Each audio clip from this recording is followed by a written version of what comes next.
Good morning to all of you. I am going to be very short because our Honorable Minister, to whom he is an intellectual minister, and it will be better all of us should listen to him. Jitendra Singh ji is an intellectual and a thinking minister. You will enjoy listening to him. I welcome you, sir, on this joining us on this important event. I also thank Tina Bruce, Honorable Minister of Petroleum and Energy from Norway, for her excellent speech. His Excellencies, dignitaries, friends, I welcome you all and offer my gratitude for your gracious presence. You believe me, it is a day of celebration because we are entering into an era of green energy. But I am nostalgic.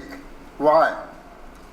This is a moment of terraced with destiny, where Mother Earth, after millions of years of creating fossil fuel, is bidding farewell and shifting to the sun god to meet her energy needs. Today's summit is not about deliberating on what we know about hydrogen, but rather to understand what we do not know about hydrogen. It means this is a point of innovation and creation to start with.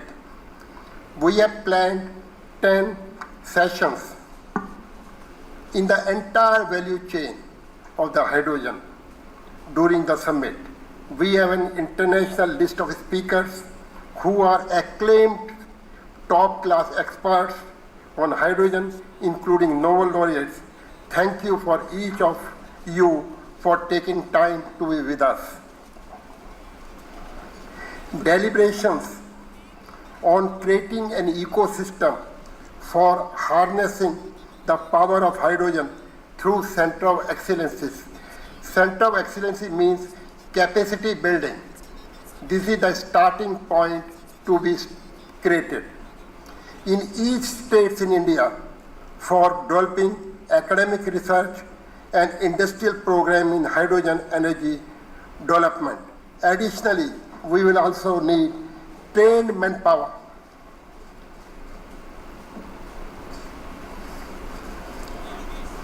We will need trained manpower and access of over 100,000 in coming 3 to 4 years. A recognition that an international hydrogen alliance is the need of the hour for cooperation, because not a single country or a single industry could meet all the requirements. Hydrogen is not just a fuel for the future, but a fuel that needs to be increasingly implemented into the global society. From today, hydrogen is versatile, safe, and clean form of energy. It is used as a fuel for power and in the industry as a feedstock. Its only byproduct is water, and it can be stored and transported in liquid or gas form. Hydrogen has the potential to decarbonize heavy industries like steel, cement, heavy-duty transport, and chemicals, petrochemicals, refineries, fertilizers, which put together in responsible for 1/3 of the total emissions. There are some challenges which should be deliberated upon. How to reduce the cost of hydrogen per unit.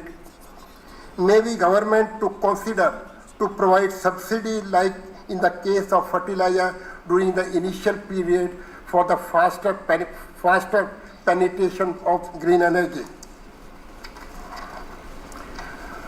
What should be the minimum economic size of the electrolyzers, and the reduction in the cost of electrolyzers, not in the form of the know-how, but the fabrication facilities locally.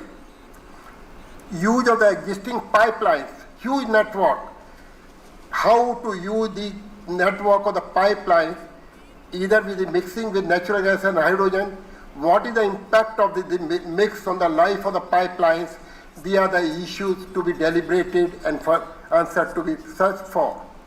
Development of local know-how and indigenous electrolyzers is the need of the hour.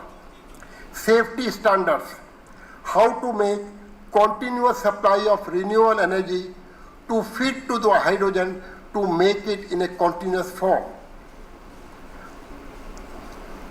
Then development of ecosystem through Center of the Excellence, need of more than 1 lakh trained manpower.